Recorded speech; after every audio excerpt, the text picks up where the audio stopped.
Oke, halo semua. Gini deh, setiap hari kan kita dibanjili sama banyak banget data. Mulai dari penelitian ilmiah, hasil survei, sampai tes kepribadian di internet. Tapi pernah nggak sih kita berhenti sejenak dan mikir, ini datanya beneran bisa dipercaya nggak ya? Nah, hari ini kita bakal bongkar rahasianya. Oke, kita mulai dari sini ya. Coba bayangin timbangan berat badan di rumah Anda. Kalau tiap kali nimbang angkanya loncat-loncat atau angkanya jelas-jelas ngaco, gimana Anda bisa percaya?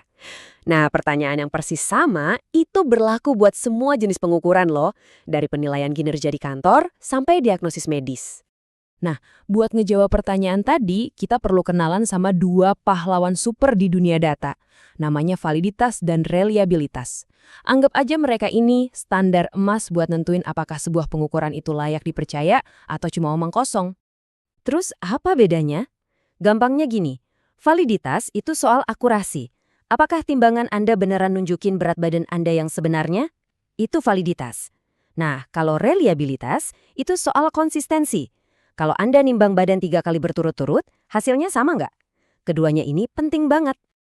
Oke, kita dalemin satu-satu ya. Kita mulai dari yang pertama dan bisa dibilang paling dasar, validitas. Pertanyaannya simple. Kita ini beneran ngukur hal yang tepat atau jangan-jangan malah ngukur yang lain? Menurut definisi formal dari Pak Azwar nih, validitas itu soal ketepatan dan kecermatan. Aduh, bahasanya agak berat ya.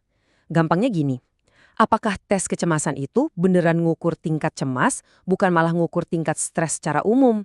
Atau survei kepuasan pelanggan, apa itu beneran ngukur rasa puas, atau jangan-jangan cuma ngukur kesopanan orang pas jawab? Nah, itulah inti dari validitas. Terus gimana caranya peneliti tahu sebuah tes itu valid? Nah, mereka punya beberapa cara nih. Pertama, validitas isi. Mereka bakal nanya, isi tesnya udah lengkap belum? Kayak ujian sekolah deh, soalnya udah mencakup semua materi yang diajarin kan? Kedua, ada validitas konstruk. Tes ini beneran bisa nangkep ide-ide abstrak kayak kecerdasan atau kreativitas nggak sih? Dan yang terakhir, validitas kriteria. Ini ngebandingin sama dunia nyata. Gimana hasil tes ini kalau kita sandingkan sama ukuran lain yang udah terbukti? Nah, validitas kriteria ini salah satu yang paling penting. Anggap aja ini reality check buat sebuah tes. Ada dua jenis utama. Yang pertama itu banding, jadi hasil tes dibandingin sama kondisi sekarang. Contohnya, skor tes kepemimpinan Anda cocok nggak sama penilaian bos Anda saat ini. Terus yang kedua ada ramal, ini buat lihat ke depan. Apakah skor tinggi di tes rekrutmen kerja bisa ngeramal kalau orang itu bakal jadi karyawan hebat setahun lagi? Oke, kita udah lihat ya, pentingnya sebuah alat ukur itu harus akurat. Tapi, ternyata akurat aja tuh nggak cukup. Sebuah tes bisa aja valid. Tapi kalau hasilnya gonta-ganti terus tiap kali dipakai, ya sama aja bohong kan? Nah, disinilah reliabilitas berperan. Reliabilitas itu intinya soal keajegan, soal stabilitas. Kalau kondisinya nggak ada yang berubah, ya hasil pengukurannya harusnya tetap sama dong. Ini pilar kedua dari pengukuran yang bisa dipercaya, buat mastiin hasil yang kita dapat itu bukan karena kebetulan semata. Kita balik lagi ke contoh timbangan tadi.